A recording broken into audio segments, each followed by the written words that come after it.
In his writings, No Mud, No Lotus, the great Buddhist thinker Thich Nhat Hanh says, "Suffering and happiness are not separate."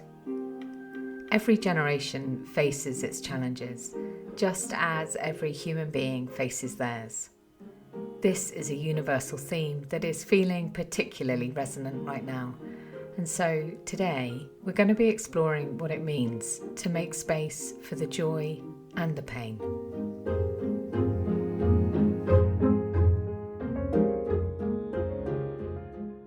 Welcome to the Henny Flynn podcast, a space for deepening your self-awareness with profound self-compassion. I'm Henny. I write, coach and speak about how exploring our inner world can transform how we experience our outer world, all founded on a bedrock of self-love. Settle in and listen and see where the episode takes you.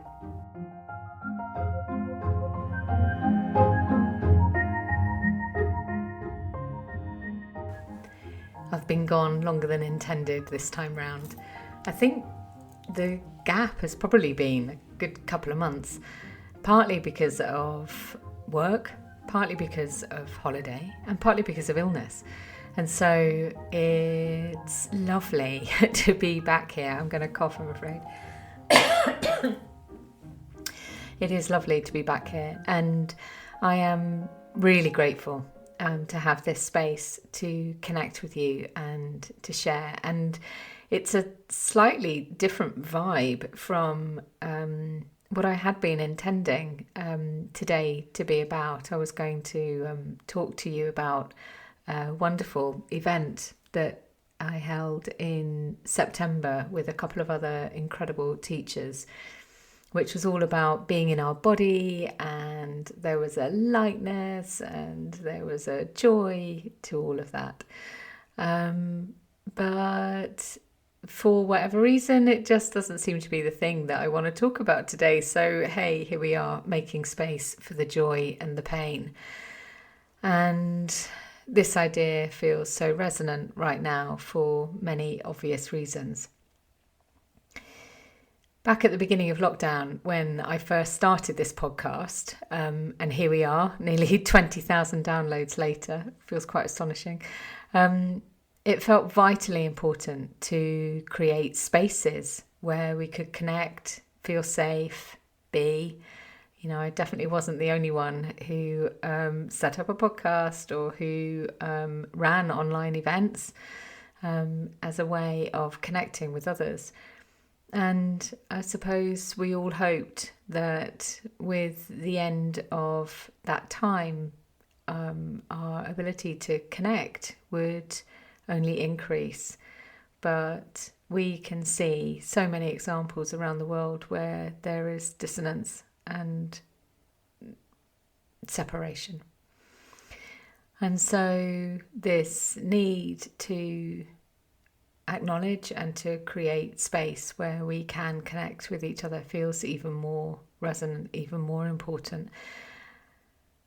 And I think this whole idea of making space for the joy and the pain becomes vital. Being able to have room for it all can feel really overwhelming at times, and the risk is that we block one out entirely, and whichever one that is will depend on our conditioning.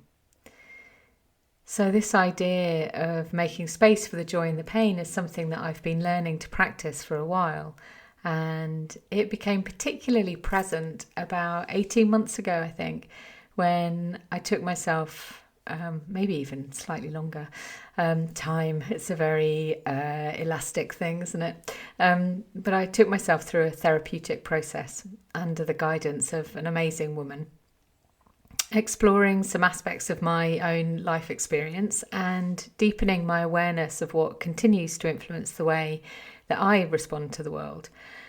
And it was a wonderful process that helped me understand this balance, this interplay between joy and pain.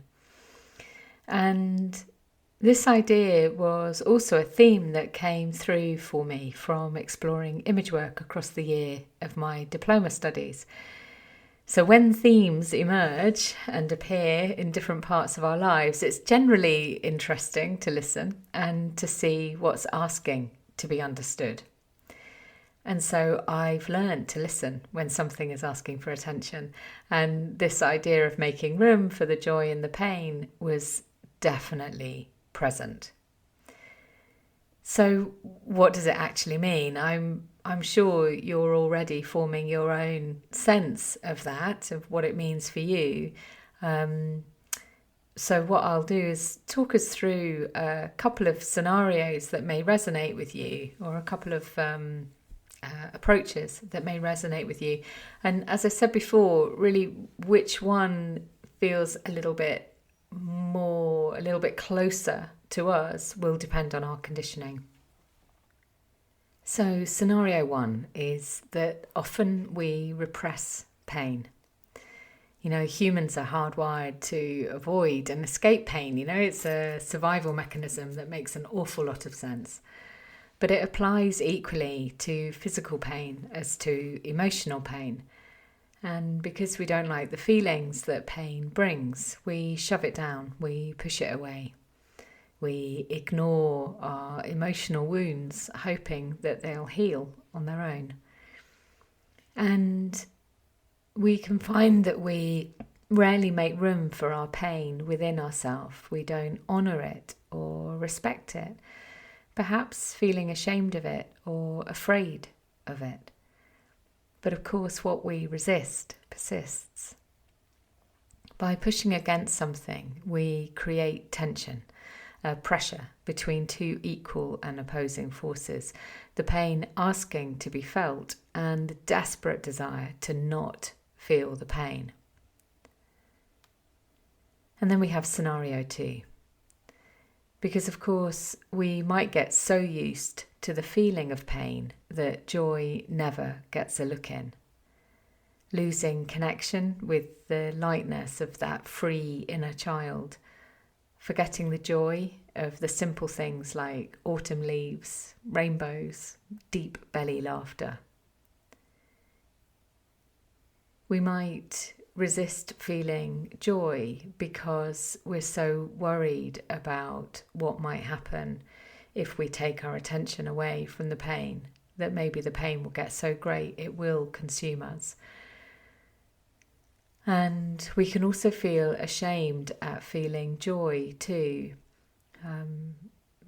Perhaps feeling as though if we feel joy, then we're not giving the pain its due attention. Maybe some of this feels familiar for you. Scenario one was definitely a very familiar experience for me. I always wanted things to be okay. I'd put on a bright smile and stiffen my upper lip, thinking I was dealing with things. So these are patterns learnt in childhood, not necessarily in the direst of conditions. Simply being a child, making sense of an adult world, using the only resources they have. The challenge is that as we mature, we carry the same strategies within us and we keep deploying them. So in either of these scenarios, we need to find the way to rebalance. And it's not about abandoning pain, shunning it, fixing it, removing it.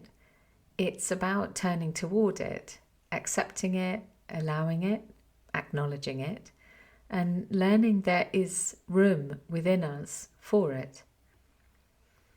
In the Hacaritama tradition in Colombia, Ecua is the sacred spirit of pain. Their grandmothers teach that when people try to push Ecua away, they are wasting their energy. Ecua remains. They are an entity.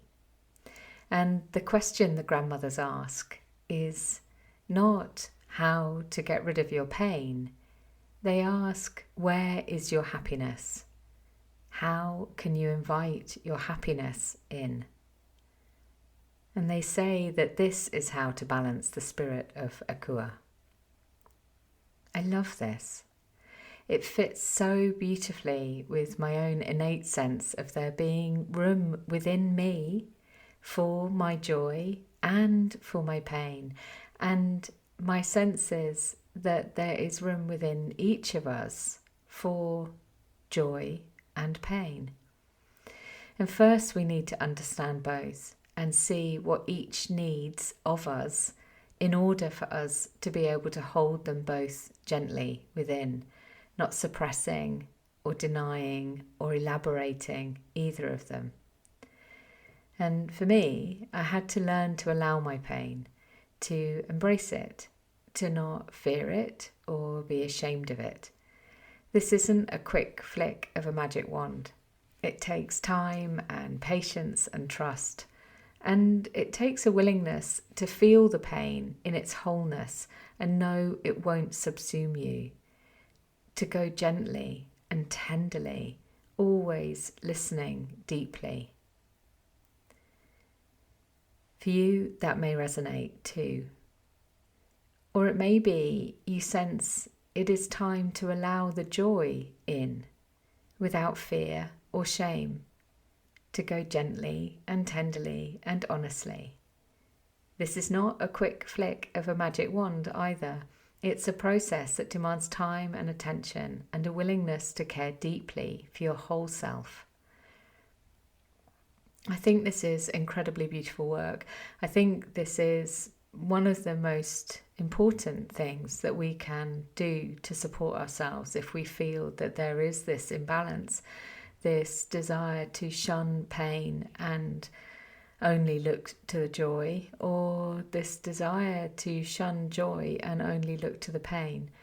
Finding a way to create balance, which doesn't mean things being stuck in a rigid place where nothing ever moves. Balance is a verb, not a noun, as my dear friend Susan often says, Susan Tully, who's McCulley rather, who's often a guest on this programme. Balance is a verb, not a noun. And what we're talking about here is understanding, learning our own innate, personal, private way of creating that skillful balance where we are holding space and acknowledging and allowing our own painful experiences and allowing ourselves to feel the pain that we observe in the outer world too, without it becoming something that consumes us. And equally, to be able to hold space and acknowledge the joy in life as well, and not feel as though that's something that we need to shun in the face of all the pain. I think this is incredibly beautiful work, as I said, and a few minutes after writing this piece, I came across a teaching from Thich Nhat Hanh, the universe doing her very beautiful thing. And it was an article, No Mud, No Lotus. Suffering and happiness are not separate, Thich Nhat Hanh writes. He continues, when we suffer, we tend to think that suffering is all there is at that moment and happiness belongs to some other place or time. People often ask, why do I have to suffer? Thinking we should be able to have a life without any suffering is as deluded as thinking we should be able to have a left side without a right side. The same is true of thinking we have a life in which no happiness whatsoever is to be found. If the left says, right, you have to go away, I don't want you, I only want the left, that's nonsense, because then the left would have to stop existing as well. If there is no right, then there is no left. Where there is no suffering, there can be no happiness either, and vice versa. If we can learn to see and skillfully engage with both the presence of happiness and the presence of suffering, we will go in the direction of enjoying life more. Every day we go a little further in that direction, and eventually we realise that suffering and happiness are not two separate things. Some say that suffering is only an illusion, or that to live wisely we have to transcend both suffering and joy. I say the opposite. It's such a beautiful piece of writing, and I'm going to share the link to the full article in the show notes for you as well. I know right now, and in fact, to be honest, at any time of any century, we can look around us and see that there is great suffering and there is great pain. Right now it feels particularly resonant with everything that is going on. And it is hard for us to accommodate the pain that we see and the pain that we feel with the idea that there is also joy in the world too. I think the writings and the teachings of Thich Nhat Hanh show us that they are not separate. And actually the work of compassion is to be able to see pain, to be drawn to help resolve it in some way, but not to be so consumed by it that we can't feel the joy too. I hope this resonates with you in some way. I realise it's quite a big and deep topic to have begun this season of the podcast, but these are big and deep times perhaps. So I am sending you so much love. It is really lovely to be back, and I would love to hear your reflections on this idea of making space for joy and pain. And I know there is so much more that could be said on it. There's a lot of neuroscience out there around how our brains are wired for avoidance of pain and the seeking of comfort. There's lots of mindfulness teachings out there too. So maybe there's something that you've read or been thinking about that relates to this for yourself too. I think ultimately the most useful thing as well is to look to our own experience and to see, which way do you tend to lean. It was curious for me when I realised how much I had avoided looking at difficult things. And, on some level, I was very good at it. But when it got a little bit deeper, that felt more tricky for me. And so this has been a really, really useful exercise for me personally. And maybe it's something you'll find useful too. And if it's something that you find difficult, then reach out, get some support. It's the sort of thing I'd be very comfortable and very happy to talk to you about. And maybe I'm the right person to work with you. Or maybe there's another therapist or guide or coach who would be really good for you to work with. So if that resonates, then you know where I am. And please do also join the mailing list as well. Just message me, henny@hennyflynn.co.uk, or you can join it on the website, hennyflynn.co.uk. And you'll get future episodes of the podcast straight to your inbox, and also occasional other thoughts. And you'll hear about events that I'm doing. I've got a couple of things planned coming up for the end of the year. You can hear Ronnie giving himself a good scratch and somebody drilling outside. It's all going off now. Anyway, I'm going to go now before everything gets really, really noisy. All right. So much love. Take care, my darlings. And I send you a hug and a wave. As I was editing this episode, not much editing, as you can probably tell by my cough and the sound of the drill in the background earlier, but anyway, I was reminded of one of the poems in My Darling Girl in Volume 2, and it speaks to this question or this invitation to us all to make space for the joy and the pain. And I thought I would share it with you now. My darling girl, you ask me Is it okay to love what you do? Is it okay to love how you feel? Is it okay to love where you live? Is it okay to love who you love? Is it okay to be who you are? Is it okay to feel, to think, to be, to do, to say, to see, to cry, to laugh, to live, to breathe? Is it okay? And I say, yes, my love, it is all okay.